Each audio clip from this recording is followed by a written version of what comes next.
Ռուսաստանն ավելի է կոշտացնում ու սրում առանց այդ էլ Հայաստանի հետ ունեցած լարված իրավիճակը։ Այս անգամ թերևս դեռ Ռուսաստանի արտաքին գերատեսչության մակարդակով են անդրադարձել եւ խիստ քննադատել նատոյական զորավարժությունները Հայաստանում։ Մարիա Զախարովան է այսպես բացատրում, որ հայ զինվորականներին նմանատիպ զորավարժություններում սովորեցնում են կռվել Ռուսաստանի դեմ։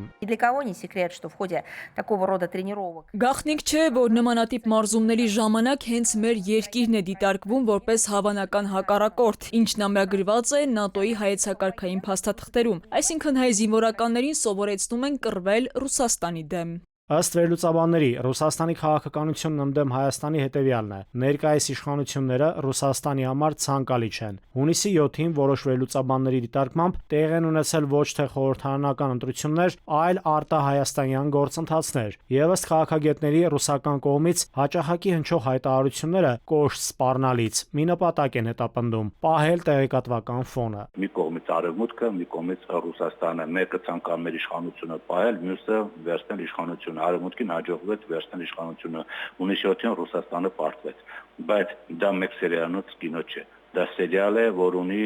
բազմաթիվ սերիալներ։ Առաջին սերիան ռուսական կողմում պարտվեց, բայց դա չի նշանակում, որ համակերպվել է պարտության հետ։ ՆԱՏՕ-ի ամերիկացիների հետ համատեղ զորավարժություններ Հայաստանում շատ վաղուց են անցկացվում։ Դրանք միշտ եղել են խաղաղ, սակայն այն ժամանակ Ռուսաստանը միշտ աչք էր փակում դրա վրա։ Բավականին լարվել է Ռուսաստան-ՆԱՏՕ եւ Ռուսաստան-Եվրոպա հարաբերությունները, բավականին լարվել է Հայաստանի եւ Ռուսաստանի իշխանությունների միջև հարաբերությունները։ Դրա համար հիմա աչք չեն փակում եւ շատ խիստ դիրքորոշում են հայտնում։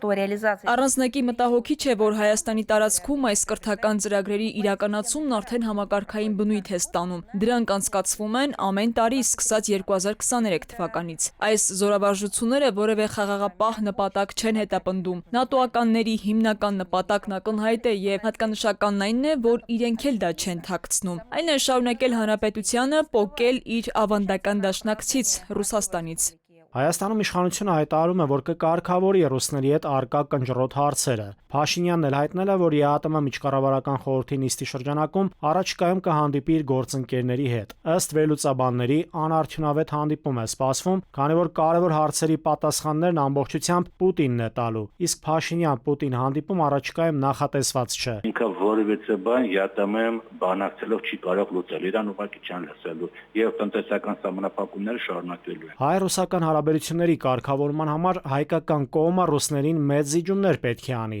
Եվրադիտորդների հեռացում, դեպի Եվրամիություն թեքվելու քայլերի չեղարկում, հակառուսական գործիչների չեզոքացում կարևոր պոստերից։ Կգնա Փաշինյանը զիջումների։ Եթե այո, այդ դեպքում ինչ պատասխան է տալու Արևմուտքի, այդ թվում ԱՄՆ-ի, Եվրոպայի բարձրաստիճան չինովնիկներին։